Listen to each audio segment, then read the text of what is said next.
किसी के शादी का पैसा, किसी के रिटायरमेंट का पैसा और किसी के पढ़ाई का पैसा। सहारा ग्रुप, जिसमें लोगों ने अपने मेहनत का पैसा अच्छे रिटर्न कैश में लगाई थी, पर सहारा ग्रुप डिफॉल्ट कर गई और लोगों के पैसे डूब गए। इस फ्रॉड के खिलाफ लोगों द्वारा कंप्लेंट करने पर SFIO serious fraud investigation office ने इन्वेस्टिगेट कर अर्जेंट हियरिंग के लिए सुप्रीम कोर्ट को रिक्वेस्ट किया। उसके बाद उस हियरिंग में SFIO ने बताया कि उसके इन्वेस्टिगेशन में पता चला सहारा ग्रुप के 4 कंपनीज ने अलग अलग स्कीम्स के जरिए 10 करोड़ से अधिक लोगों से टोटल 86,000 करोड़ इकट्ठा किया और इस फ्रॉड में सहारा ग्रुप के कई और कंपनियां शामिल पाई गई। इन सभी आरोपों का सुप्रीम कोर्ट में साबित होने के बाद सुप्रीम कोर्ट ने सहारा ग्रुप पर लीगल कार्रवाई करने का आदेश दे दिया। उसके बाद इंडियन गवर्नमेंट ने आगे आके इस मामले में लोगों के पैसे वापस करने के लिए एक पोर्टल लॉन्च किया। अगर इस पोर्टल की बात करें तो इस पोर्टल में 1 करोड़ 60 लाख लोगों ने जो 10-10 हजार रुपए सहारा ग्रुप में इन्वेस्ट किए थे, उन 10-10 हजार को इन लोगों को लौटाया जाएगा। ऑनलाइन रिफंड को अप्लाई करने के लिए www.corporation.gov.in पे जाकर एप्लीकेशन फॉर्म भर सबमिट कर सकते हैं। एप्लीकेशन सबमिट करने का कोई लास्ट डेट नहीं बताया गया है, जिसका मतलब है लोगों को अच्छा खासा टाइम दिया जाएगा। इसके बाद एप्लीकेशन सबमिट करने के 30 दिनों के अंदर आपके डॉक्यूमेंट्स का वेरिफिकेशन होगा। उसके 15 दिनों बाद आपके एप्लीकेशन का एक्सेप्ट होने का SMS आपके रजिस्टर्ड नंबर पे आएगा। उसके बाद आपके बैंक अकाउंट में आपका पैसा रिफंड कर दिया जाएगा। इस पोर्टल के लॉन्च होने के बाद कुछ लोगों के इस तरह के भी रिएक्शन सामने आए थे। देखो, जो सिर्फ 10,000 रुपए रिफंड करने की बात की जा रही है, इसका मतलब है जिन लोगों ने सिर्फ 10,000 रुपए ही इन्वेस्ट किए थे, उन लोगों को 10,000 रुपए ही रिफंड किए जाएंगे, क्योंकि इस पोर्टल को ट्रायल बेसिस पे चलाया जा रहा है। इसके सक्सेस के बाद आगे अमाउंट को बढ़ाकर रिफंड किया जाएगा। पर कुछ लोग इतने निगेटिव होते हैं कि पूरी जानकारी लिए बगैर ही इस तरह के निगेटिव कमेंट करने लग जाते हैं। और क्या पता ये लोग जानबूझकर झूठी खबरें फैला रहे हों। मैं आपको एक बार फिर बता दूं कि ये कहीं नहीं कहा गया है कि जिन लोगों ने 10,000 से अधिक, चाहे लाख, 1.5 लाख या 5 लाख सहारा ग्रुप में इन्वेस्ट किया है, उन लोगों को सिर्फ 10,000 देकर छोड़ दिया जाएगा। अगर अमित शाह का इस पोर्टल के लॉन्च इवेंट पर दिए भाषण को भी देखे तो अमित शाह ने कहा कि अभी फर्स्ट टर्म में 10,000 तक के लोगों द्वारा किए इन्वेस्टमेंट को लौटाया जाएगा। आगे इस पोर्टल और प्लान के सक्सेस होने पर बाकी बचे लोगों को जिन्होंने 10,000 से ज्यादा इन्वेस्ट किए थे, उनके पैसे लौटाए जाएंगे।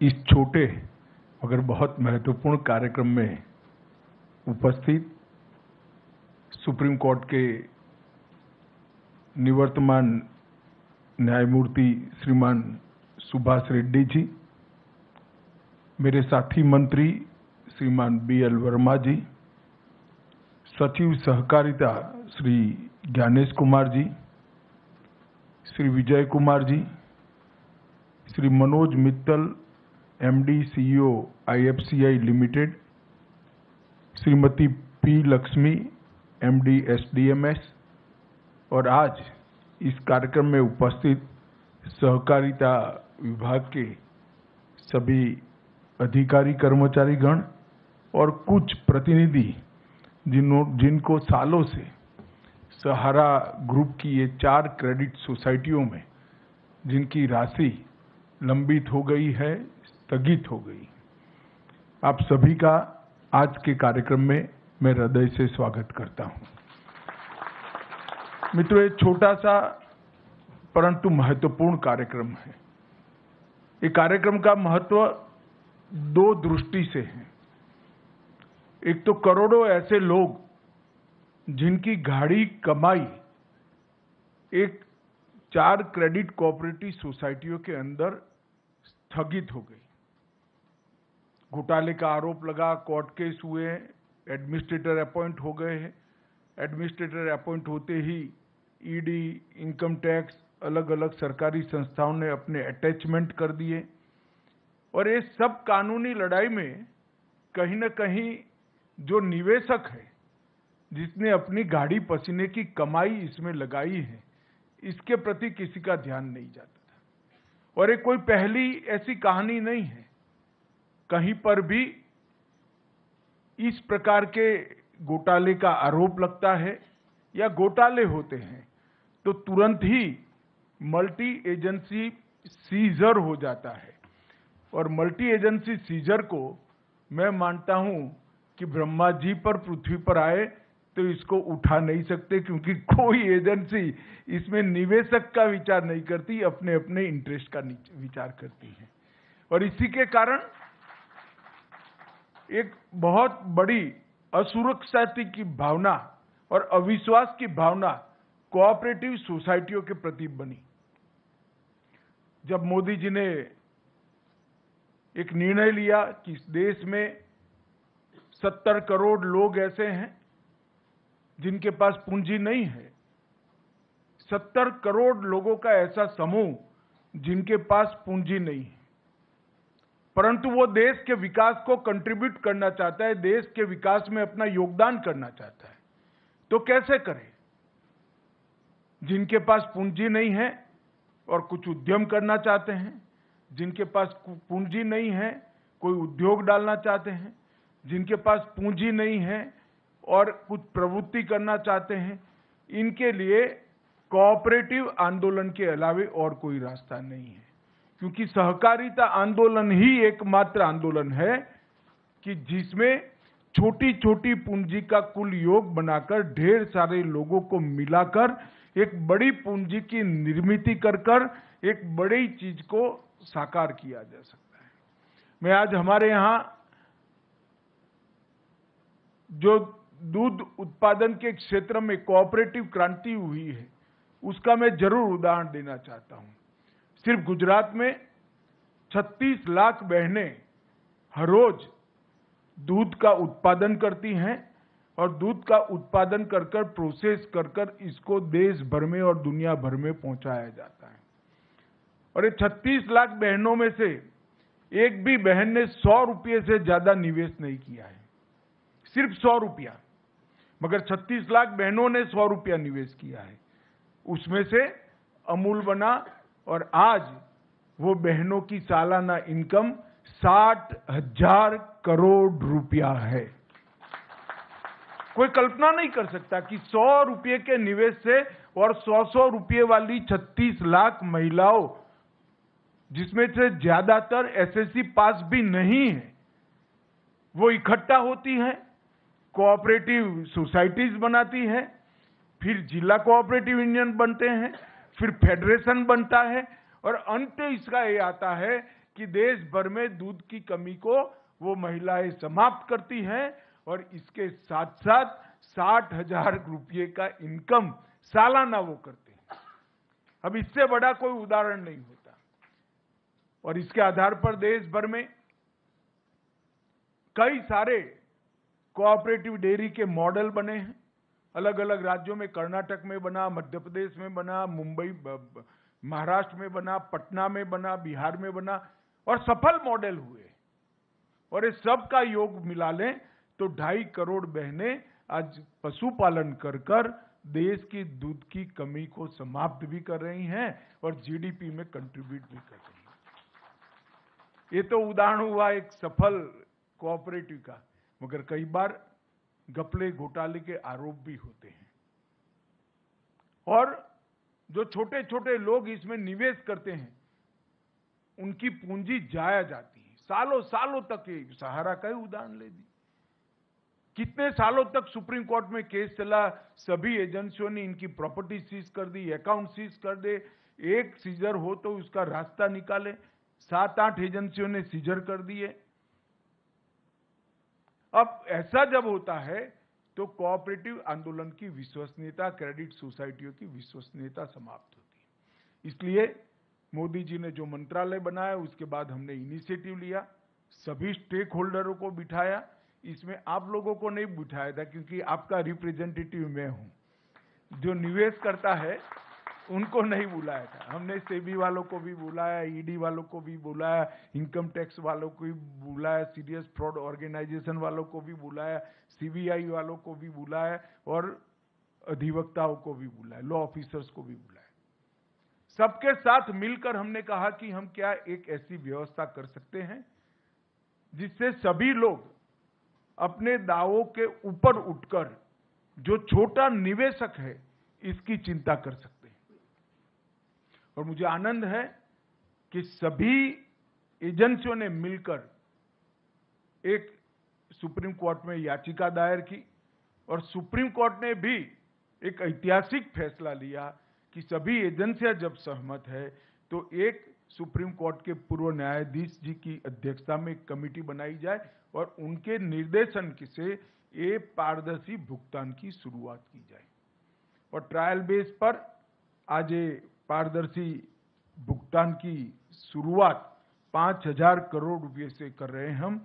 ये 5,000 करोड़ रुपया निवेशकों को वापस लौटाने की शुरुआत होगी। और ये 5,000 करोड़ रुपया जब पूरा वापिस हो जाएगा, हम फिर से सुप्रीम कोर्ट के सामने जाएंगे और कहेंगे कि इतने निवेशक बचे हैं और बाकी का भुगतान दीजिए।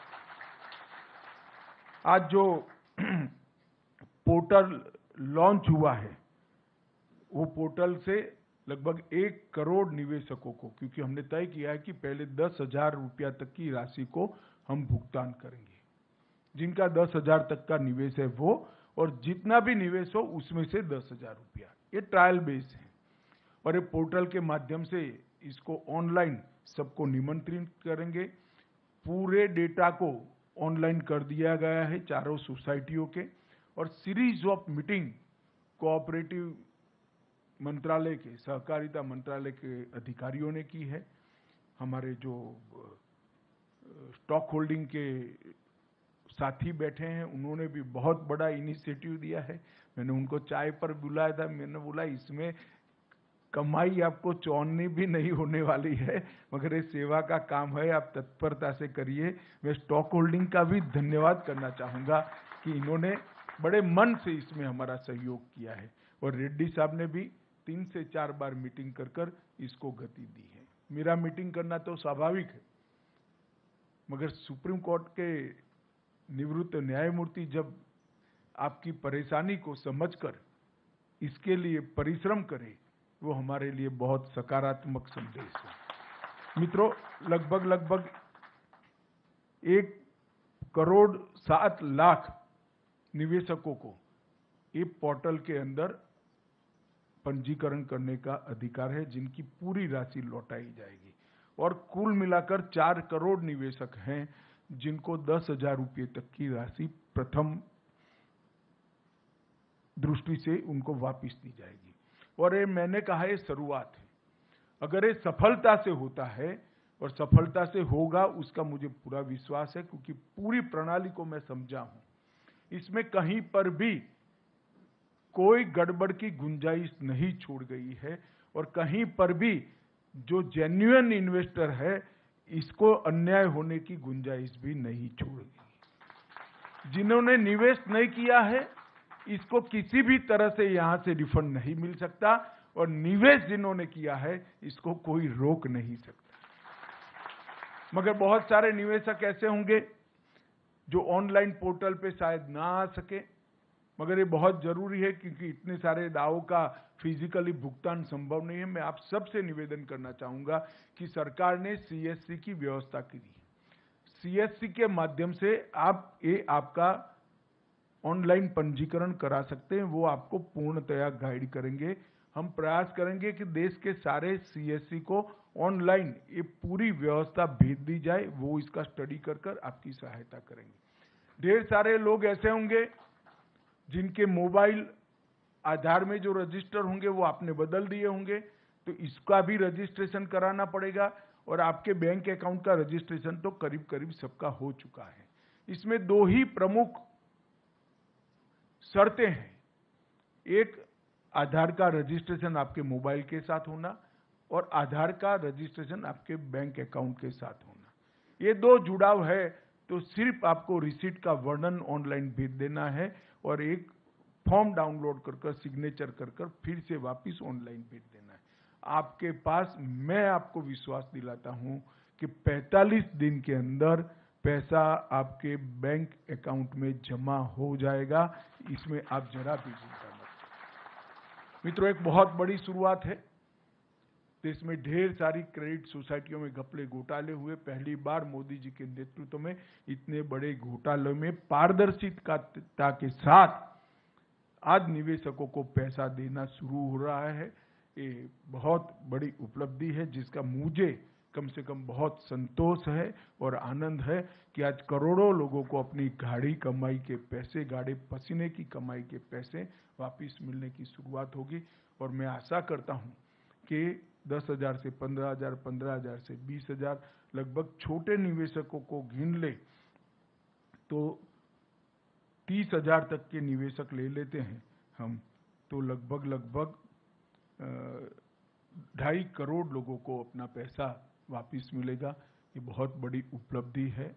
आज मैं फिर से एक बार न्यायमूर्ति सुभाष रेड्डी जी, स्टॉक होल्डिंग के सारे हमारे अधिकारी हैं जिसने इसमें बहुत मेहनत की है, इस सभी का सहकारिता मंत्रालय की ओर से और आप सभी की ओर से हृदय से धन्यवाद करता हूं।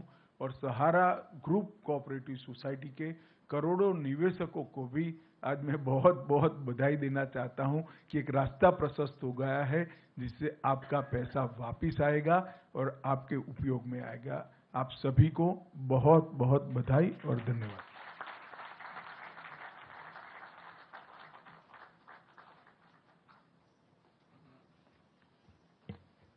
माननीय मंत्री जी का बहुत बहुत धन्यवाद। इस समारोह में उपस्थित सभी अतिथियों की ओर से माननीय गृह एवं सहकारिता मंत्री जी का बहुत बहुत धन्यवाद कि उन्होंने आज के समारोह के लिए अपना कीमती समय दिया। साथ ही माननीय पूर्व न्यायाधीश जस्टिस रेड्डी व माननीय सहकारिता राज्य मंत्री जी का भी बहुत बहुत धन्यवाद। आपके किसी जानकार के पास इस मामले में कोई गलत खबर ना पहुंचे, और अगर गलत खबर पहुंच गई है तो सही जानकारी देने के लिए इस वीडियो को शेयर कीजिए। और पाकिस्तान से आई सीमा हैदर के केस को कम समय में समझने के लिए इस वीडियो पे क्लिक कीजिए। अगर वीडियो अच्छा लगे तो लाइक कीजिए। आगे आने वाले इन्फॉर्मेटिव वीडियोज के लिए चैनल सब्सक्राइब कीजिए और कमेंट्स में अपने थॉट्स जरूर लिखिए। And thanks for watching.